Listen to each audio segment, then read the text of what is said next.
How to Change Your Destiny by Transcending the Mind, a Narrative Guide. Dear friends, how can we change our destiny by transcending the mind? Many people are unaware of the practical steps for doing so in their lives. In this video, I will provide a comprehensive guide to help you understand how to shift your thoughts effectively.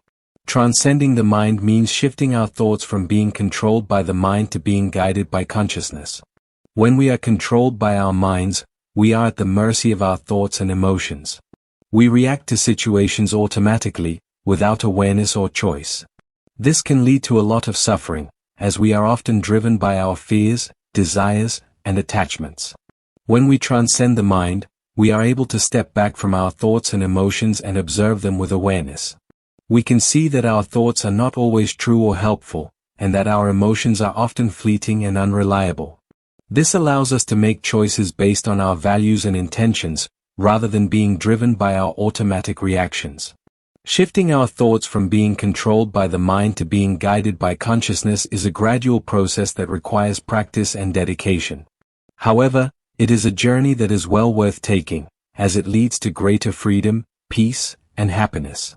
Transcending the mind is not about suppressing your thoughts or emotions. It is about becoming more aware of them and choosing how you respond to them. When you transcend the mind, you become the master of your thoughts and emotions, and you are no longer controlled by them. Now let's begin by asking, why is it that people in pain struggle to think clearly? When faced with challenges or setbacks, most people become overwhelmed by depression, anxiety, or illness. They might seek desperate solutions or retreat into isolation and despair. Others advise them to cheer up or look on the bright side. But can they really cheer up? No, they can't. Why not?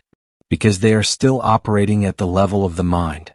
The mind cannot change itself. It can only be transcended, not altered. In other words, the mind cannot transform on its own. It can only be surpassed, not modified. This is because, in its natural state, the mind cannot fundamentally change or alter itself. Any attempt to shift its thinking, habits, or perceptions doesn't lead to true transformation. The only way to move beyond the mind's limitations is through transcendence, rising above the mind and its patterns rather than trying to modify or reshape them from within. Instead of altering how the mind functions, one must elevate their consciousness or awareness to go beyond the mind's constraints.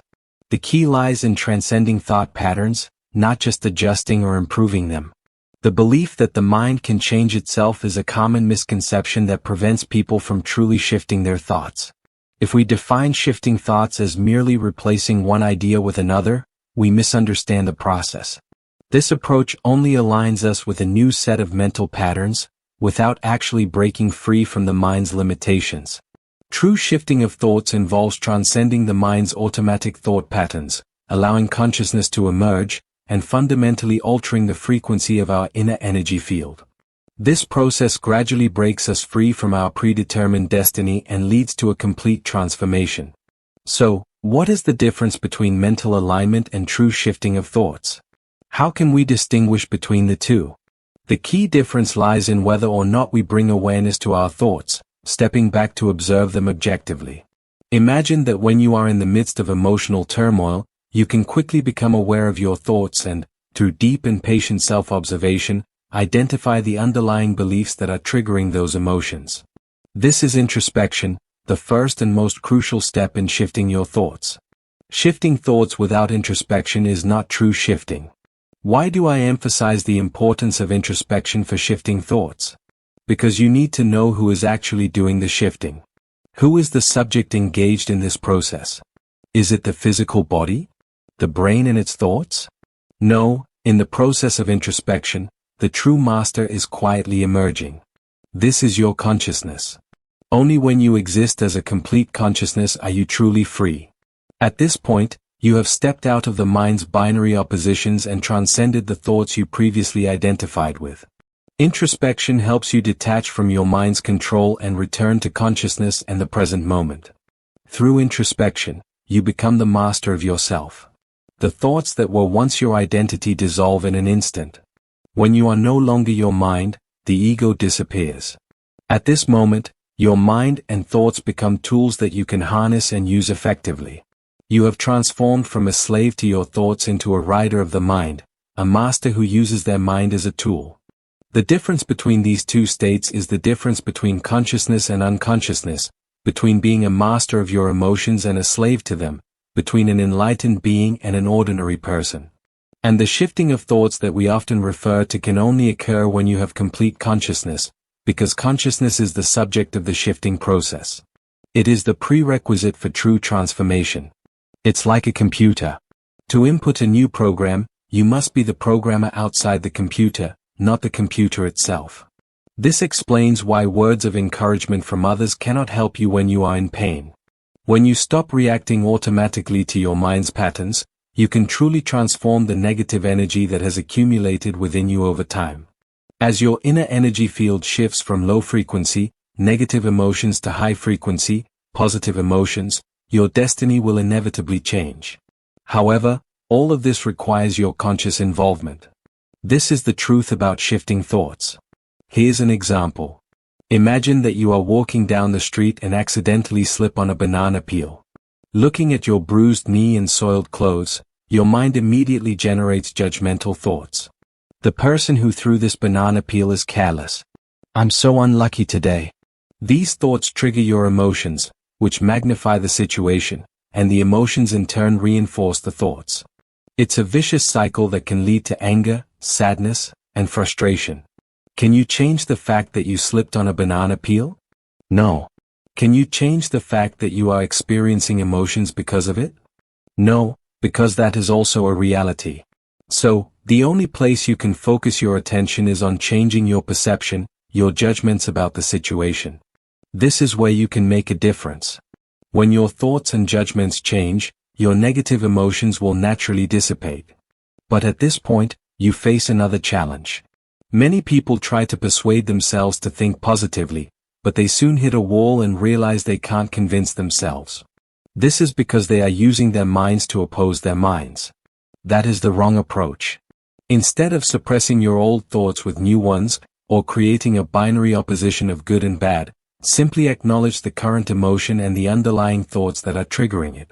Pause and observe them without judgment. Allow yourself to experience them fully. As you do this, you will become more aware and your emotions will gradually subside. Now, focus all your attention on your breath.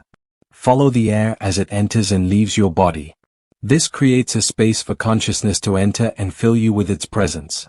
Once you have detached from your mind and returned to consciousness, you can calmly observe what has happened. You can see how you were judging yourself in the situation. Under your observation, a new thought, a thought refined by consciousness, will emerge naturally. This is true shifting of thoughts. It involves bringing awareness into the present moment and allowing awareness to correct your thoughts, not using your mind to correct your mind. Remember, our goal is not to eliminate thoughts. A person with no thoughts is no different from a plant or a stone. Without thoughts, no action can occur because all physical actions are carried out under the direction of the brain. Our goal is not to eliminate thoughts but to expose them to the light of consciousness. We can choose to let them guide our actions or to simply observe them without judgment. We can also choose to meditate and temporarily detach from our minds, cultivating our awareness and calmness. The more moments you have of this freedom of choice, the greater your conscious energy becomes, and the more awakened your life will be. True shifting of thoughts is not about changing one thought for another. The essence of shifting thoughts is to move from resistance to acceptance. The ultimate transformation lies in the alteration of our automatic thought patterns. This fundamental shift is the true meaning of shifting thoughts. Do you resist and entangle yourself in your existing beliefs, allowing them to grow stronger, or do you choose to step out of them, transforming them from an uncontrollable train into your most valuable tool? The answer depends on one crucial factor: whether you have accepted all that has already happened in the present moment. This includes the arrival of impermanence, the changing circumstances of life, and the automatic beliefs that arise in your mind. Of course, some of you may still have doubts. You may be able to observe the beliefs and emotions in your mind, but you still can't find peace. Why? There is only one reason. There are still some life situations and real events that are troubling you that you have not yet allowed yourself to observe and accept. This is the most important prerequisite for successful introspection. Remember, true acceptance means acknowledging unconditionally that, from a completely new perspective beyond your current understanding, what is happening now is exactly as it should be, and exactly as it needs to be. Your only job is to find this new perspective. Always remember that every difficulty and obstacle you face is an opportunity for growth. A true practitioner never complains about their fate. Instead, they treat every moment of discomfort and frustration as a valuable lesson, transcending their mind, accepting everything fully, and allowing beliefs and emotions to flow through them. By doing so, you break free from your brain, your life, and the cycle of cause and effect. You return to the true self that is peaceful and free. That's all for this video. I hope this guide has sparked some insights and inspiration for you. Thank you for watching. Until next time.